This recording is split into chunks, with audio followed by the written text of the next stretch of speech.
Assalamualaikum warahmatullahi wabarakatuh. Halo teman-teman, apa kabarnya? Kami dari kelompok 2 kelas BK 3D Program Studi Perbankan dan Keuangan. Nah, di video kali ini kami akan membahas salah satu topik di mata kuliah pengantar manajemen, yaitu tingkatan-tingkatan manajemen. Berbagai keahlian dalam manajemen harus dikuasai secara penuh oleh seorang manajer karena sangat diperlukan dalam kegiatan bisnis berdasarkan peran dan tugas masing-masing orang dalam sebuah organisasi bisnis.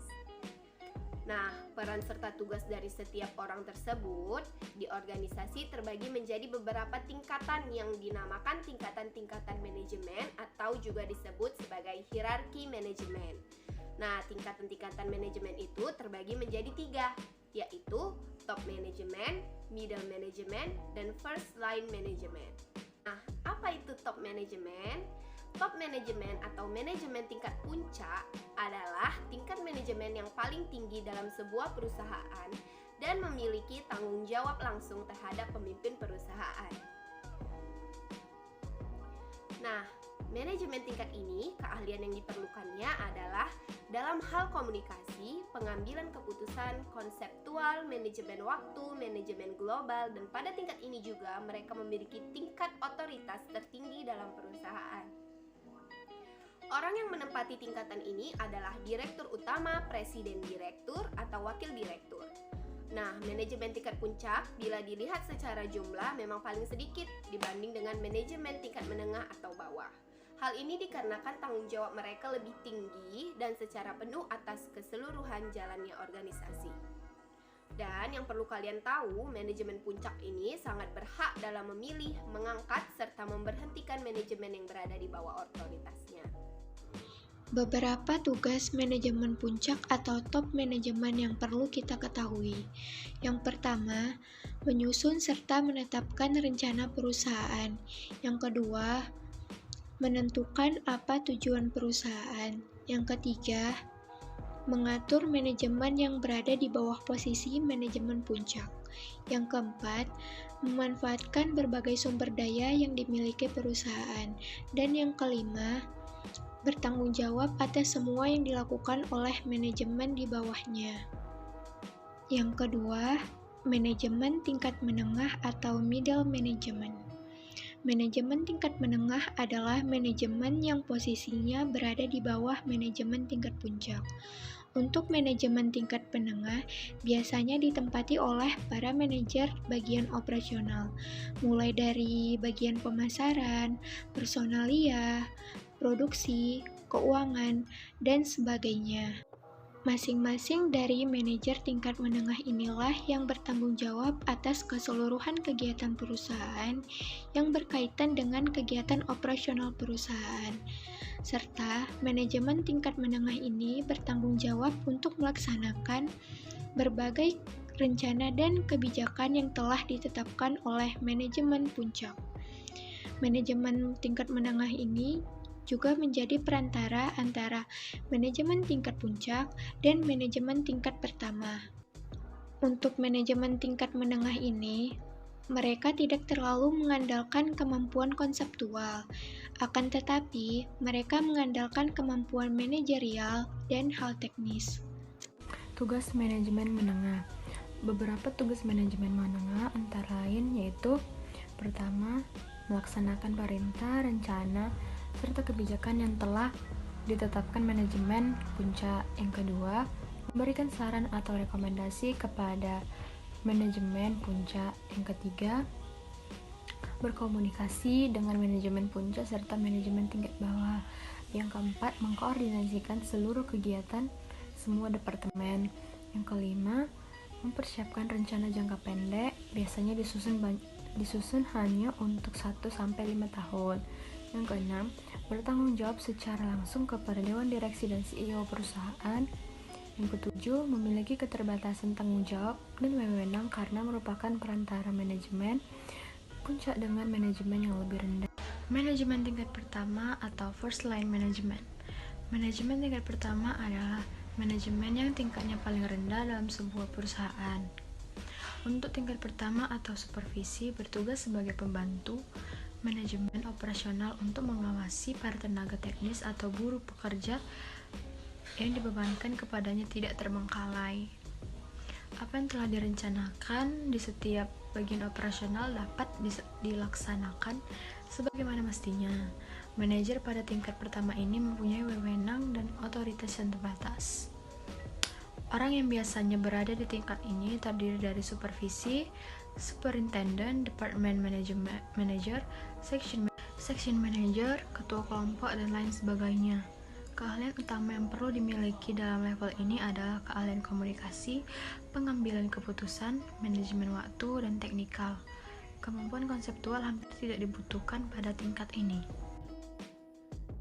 Tugas manajemen tingkat pertama. Adapun tugas dari manajemen tingkat pertama yaitu 1. Menginformasikan keputusan yang telah diambil manajemen kepada karyawan atau para pekerja, lalu memberikan informasi atau hambatan serta tuntutan ataupun hal lain dari para pekerja. 2. Menyusun rencana harian, mingguan, atau bulanan, namun tidak menyusun rencana jangka panjang. 3. Mengarahkan serta mengendalikan para karyawan. 4. Mengembangkan akhlak serta moral para pekerja. Dan yang kelima, menjaga hubungan baik antara manajemen tingkat menengah dengan para karyawan. Agar dapat menjalankan dengan baik kegiatan manajemen dalam suatu organisasi, terutama organisasi bisnis, diperlukan berbagai keahlian manajemen atau yang disebut dengan managerial skills. Berikut keahlian-keahlian berikut. Berikut keahlian-keahlian tersebut. Yang pertama, keahlian teknis atau technical skills. Keahlian ini adalah keahlian yang sangat diperlukan untuk menjalankan pekerjaan yang spesifik, seperti mengoperasikan komputer, membuat layout desain perusahaan, mendesain bangunan, serta keterampilan dalam penggunaan alat-alat dan sebagainya. Keahlian teknis sangat diperlukan untuk manajer tingkat pertama karena di tingkat ini mereka seringkali terlibat secara langsung dengan pekerjaan yang berkaitan dengan teknis. 2. Keahlian berkomunikasi dan berinteraksi dengan masyarakat sekitar atau human relation skills.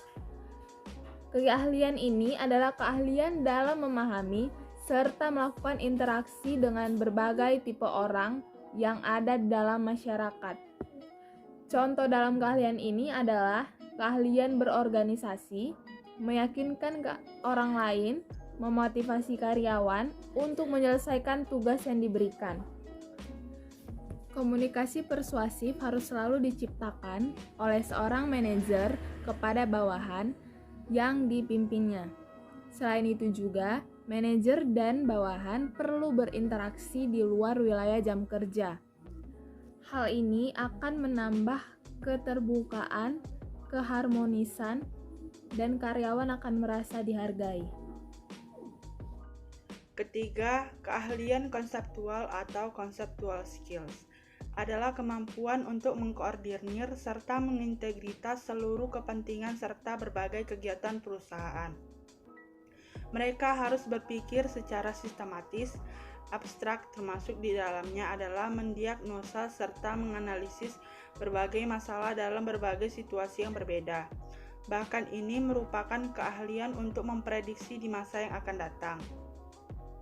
Keahlian konseptual merupakan kemampuan dalam mengkoordinir dan mengintegrasikan seluruh kepentingan serta kegiatan organisasi.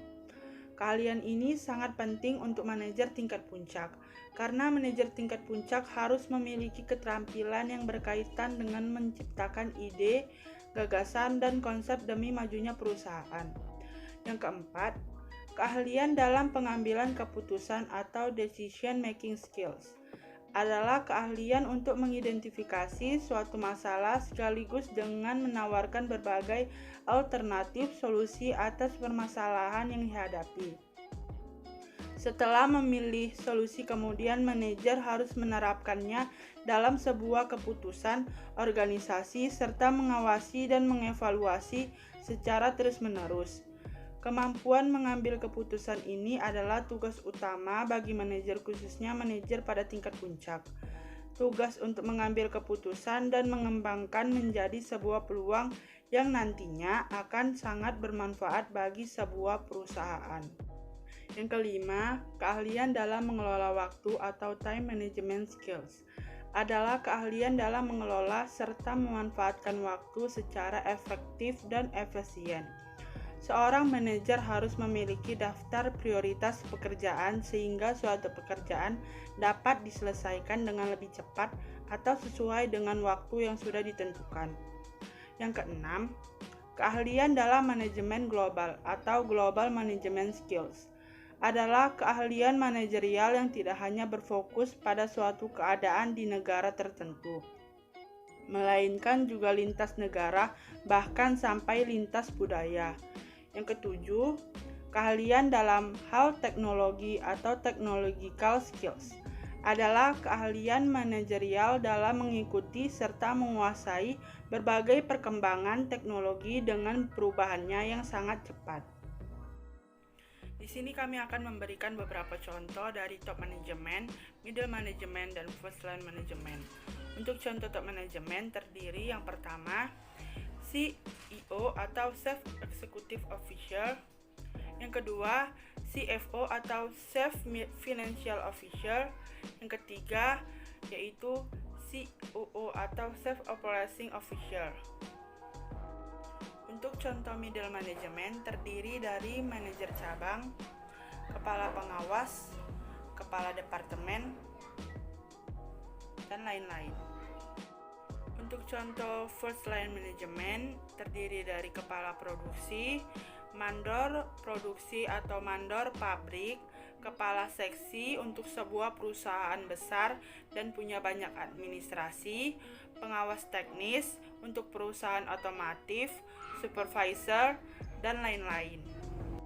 Sekian video presentasi dari kelompok kami. Jika ada kurang atau lebih, mohon maaf. Terima kasih.